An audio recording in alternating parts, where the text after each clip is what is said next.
What's up, everybody? Bro Trio here with a new rant and rave to celebrate Mario Day. So happy Mario Day, everybody. We are going to be talking about our favorite Mario RPGs today. And I'm going to start it off with probably a hot take. Paper Mario The Thousand Year Door is my favorite Mario RPG. I'm kidding. Not a hot take at all. That is basically everyone's favorite, except a few people hold out for Mario RPG. There's a damn good reason for that, too. Now, I will say, I played the remake recently, and Act 3 and 4, I think, Chapter 3 and 4, whatever, I think those are the two that dragged quite a bit. Quite a bit more than I remember, because, the Glitz Pit is fun, but after a while, I'm like, okay, it's literally only combat, and then I go solve, a little mystery. I just got a little, I was like, just let me go explore something. And then the train mystery, not quite as, it was still fun. The whole game was still fun. I'm not here to trash on it. That game's still 10 out of 10.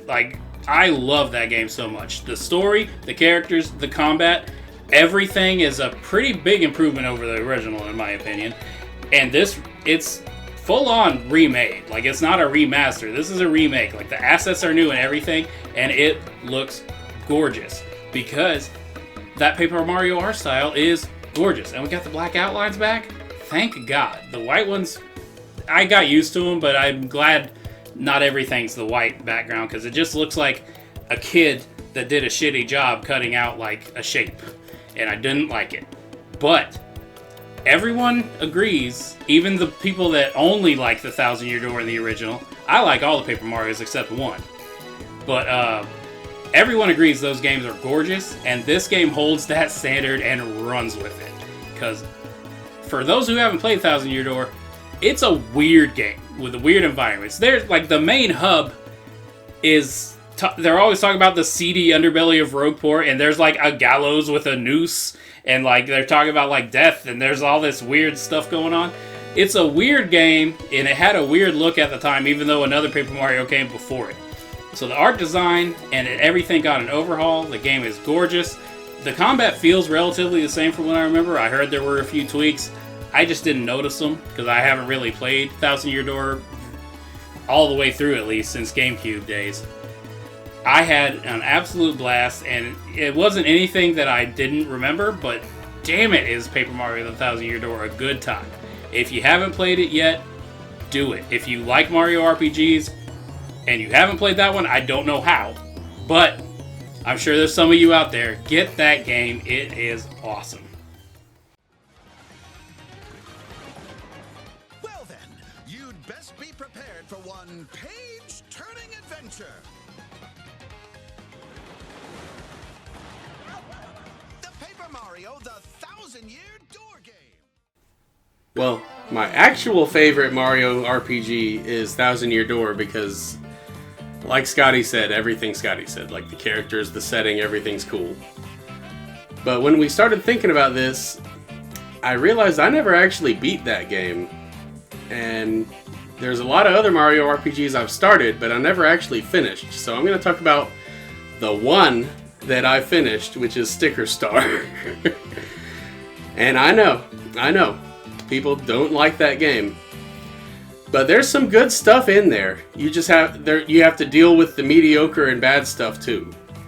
The battle system is kind of weird. I liked it better than Origami Kings seemed really out. I didn't like the rotating thing, but on this one it was the Mario 3 match 'em up game, and that's how you determined how many turns you got, and then you had stickers for your moves. And if you organized your sticker book, it was actually pretty easy because you could have a boot page and a fireball page and whatever. I liked having different levels of stickers because there was the normal one, the holographic one, and then the super holographic one that took up extra space.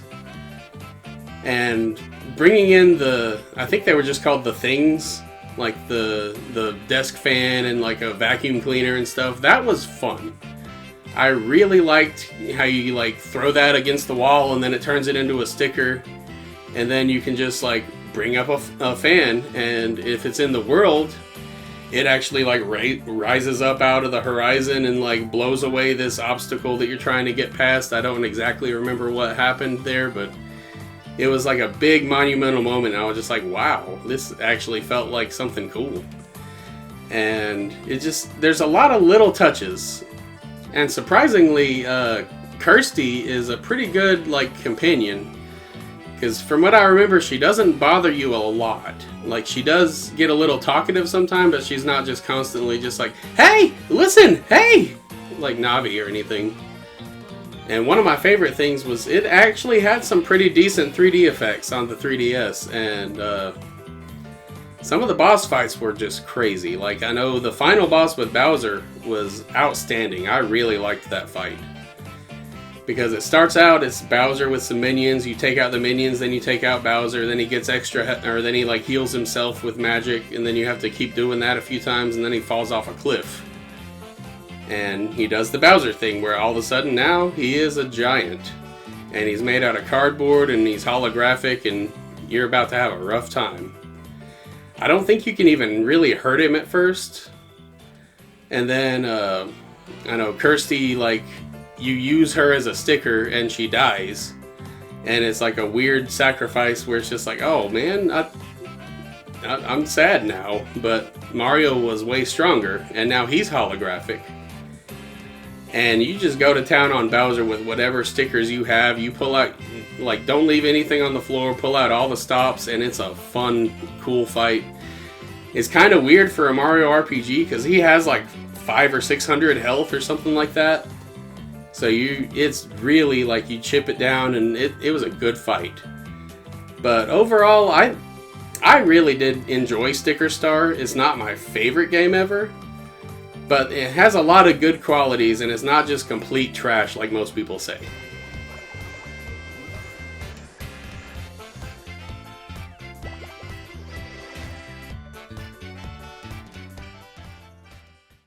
Happy Mario Day! I am going to talk about the best Mario RPG because it is Mario RPG. Super Mario RPG, that is. This game is the absolute pinnacle of Mario RPGs. Like, it was the first and the best. Like, I cannot get over how good this game was.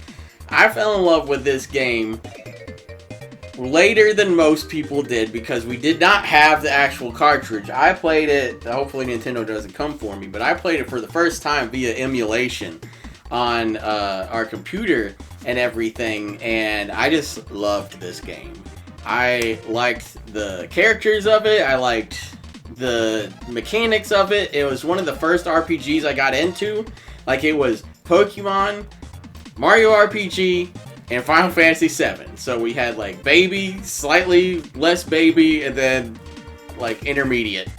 But Mario RPG just has a very unique charm to it. All these Mario RPGs, I realized, like, when we started planning this list, they're all like whack-ass, weird characters all over the place. Even the later ones, when they can't just make like actual weirdos, like, it's just a weird Toad and stuff like that, but they just like pull out the weird for these games, and it just like, it charms everybody, like how they do it. But Mario RPG does it in a way that no other games do, and I think a big part of that is through the cast. You get Mario, obviously. You don't get Luigi, which was kind of upsetting. You don't get him in any of them, honestly, other than like the Mario and Luigi games and Super Paper Mario, right, Scotty? Yeah. Yeah. So the fact that Luigi's barely in them is kind of upsetting to me because he's my favorite, because green's my favorite color. But the fact that you get Princess Peach or Toadstool in your party at that time, you get freaking Bowser, King of the Koopas, in your party because you have a common enemy. So Mario and Bowser team up to take down Smithy so Bowser can get his castle back. And then you just get to, and he's the best character, in my opinion. You also get the two new guys. You get Geno, the angel that's possessed a puppet that now fights for good. And you get Mallow, this little cloud boy that thinks he's a frog. and he's the mage of the party. I love Mallow a lot. Like, he was one of my favorites.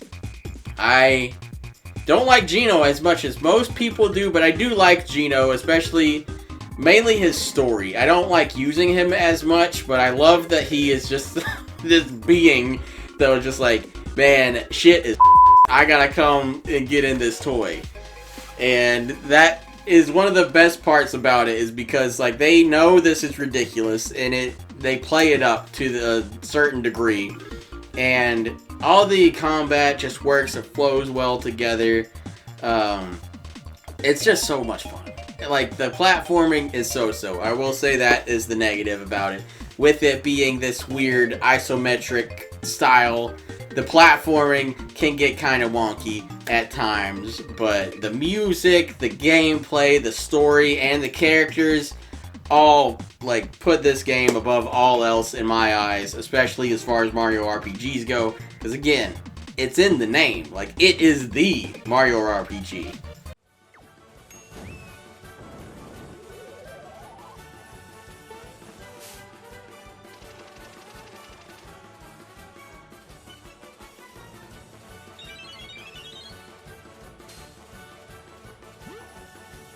The very first RPG in the Mario series returns.